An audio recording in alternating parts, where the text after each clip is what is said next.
বিপ্লবের একটা ম্যানিফেস্টো থাকে, একটা আদর্শ থাকে, উদ্দেশ্য থাকে।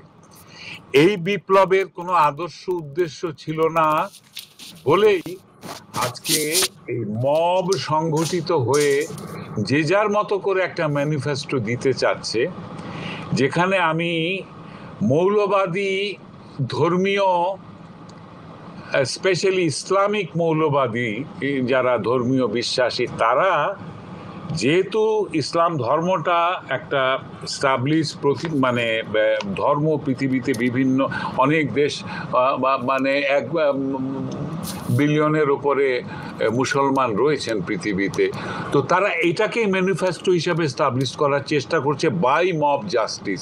তাহলে কি আমি ভুল বলবো?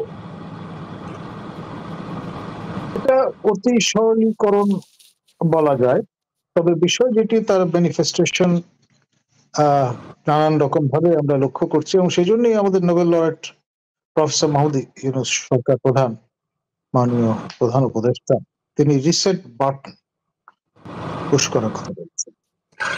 অর্থাৎ আমরা ভুলে যাব, নতুনতর আপনার ইতিহাস তৈরি করব, ব্যাখ্যান নতুন ভাবে বিব্রত হবে, মবক্রেসির ইতিহাস হবে। স্বেচ্ছাচারী একটা জাতি হঠাৎ করে স্বেচ্ছাচারী হয়ে উঠেছিল, যারা ধর্মকে ব্যবহার করে, যারা রাজনৈতিক মতাদর্শকে ব্যবহার করে, যারা মব জাস্টিস করে এরা মানুষের উপরে চরম অন্যায় করেছে। সাম্প্রদায়িক একটা শক্তি জেগে উঠে এখানে সংখ্যালঘু সম্প্রদায়ের উপরে আক্রমণ করেছে, এখানে মুক্ত মনের মানুষের উপরে আক্রমণ করছে। এটাই ইতিহাস হবে।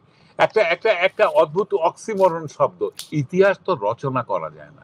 ইতিহাস হচ্ছে আপনি যেটা আজকে এই বর্তমানে যা করছেন, এটাই ইতিহাস হয়ে যাবে, এটাই ইতিহাসে লেখা হয়ে যাবে, এটা বদলানো যাবে না।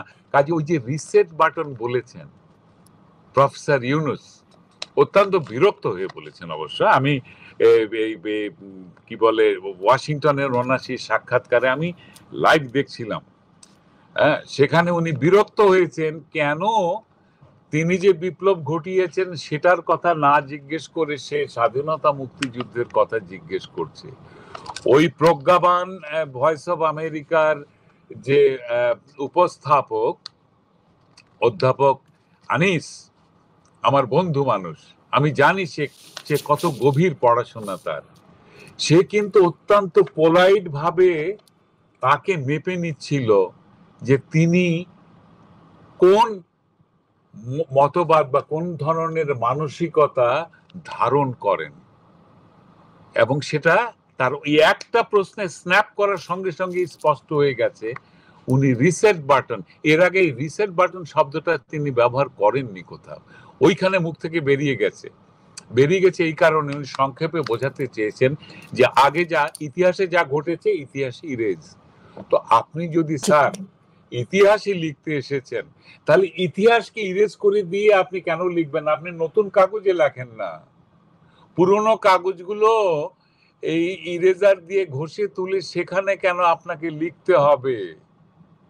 সেখানে অনেক অশ্রু, অনেক কান্না, অনেক ত্যাগ, অনেক বীরত্ব, অনেক গৌরব, অনেক অপগৌরব সেখানে লুকানো আছে। সেখানে মানুষের বিশ্বাসঘাতকতার কথা লেখা আছে, সেটা ইতিহাস। সেখানে মানুষের বীরত্বের কথা লেখা আছে, সেখানে সর্বশান্ত মানুষের সমৃদ্ধ হওয়ার কথা লেখা আছে। আপনি কে? আপনি কোথাকার নোবেল প্রাইজ উইনার? কিসের, কোন শান্তিতে আপনি শান্তি প্রতিষ্ঠা করে আপনি নোবেল প্রাইজ পেয়েছেন? আপনাকে আমি চ্যালেঞ্জ করলাম যে আপনি এই ইতিহাস কিছুতে ইরেজ করতে পারবেন না। There is no reset button হোয়াটসোএভার।